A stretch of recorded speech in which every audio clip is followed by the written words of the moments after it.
tambang nikel ke Raja Ampat memicu kekhawatiran berbagai pihak. Surga wisata dunia itu kini terancam rusak oleh aktivitas industri ekstraksi. Kawasan Raja Ampat, Papua Barat Daya diketahui sebagai salah satu wilayah dengan keanekaragaman hayati laut tertinggi di Indonesia. Aktivitas tambang bisa mengancam kelestarian ekosistem. Menteri Pariwisata Widianti Putri Wardana angkat bicara terkait rencana keberadaan tambang ilegal di Raja Ampat dalam konferensi pers Rabu 4 Juni 2020. Ia menegaskan pembangunan di kawasan sensitif seperti Raja Ampat harus mengedepankan prinsip kehati-hatian dan keseimbangan ekologi. Pada hari yang sama, Gubernur Papua Barat Daya Elisa Ambu juga menyampaikan keprihatinannya.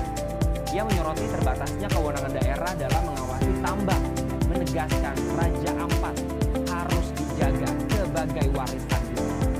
Wilayah ini berstatus UNESCO Global Geopark dan kawasan konservasi perairan nasional. Penambangan nikel dekat zona konservasi memicu kekhawatiran serius dari pemerintah pusat dan aktivis lingkungan. Raja Ampat bukan sekedar destinasi, tapi pusat kehidupan laut dunia. Dengan lebih dari 600 spesies karang dan 1.700 jenis ikan, kawasan ini menyimpan aset ekologis tak tergantikan yang kini diwujudkan.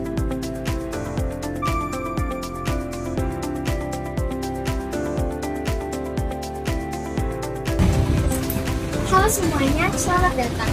Indonesia adalah negara yang kaya akan keindahan alam. Mulai dari laut Raja sampai sungai Beswa yang menjadi sumber kehidupan masyarakat. Namun, saat ini dua ekosistem tersebut mengalami kondisi yang memprihatinkan. Yuk kita simak lebih dalam lagi.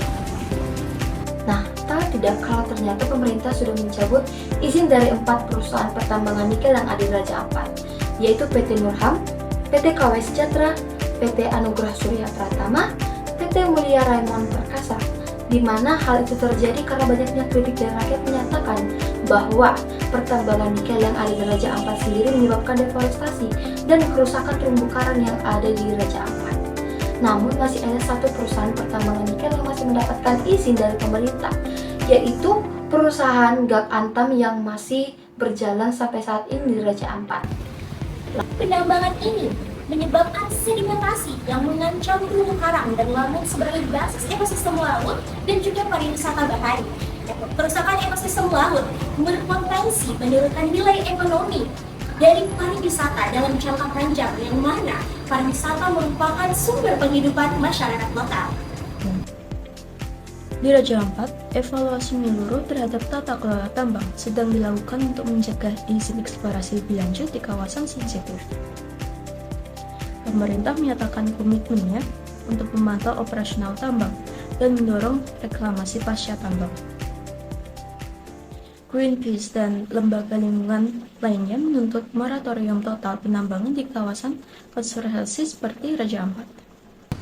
Masyarakat dan Greenpeace melancarkan protes #SaveRaja4 menyoroti dari kerusakan lingkungan akibat penambangan di kawasan.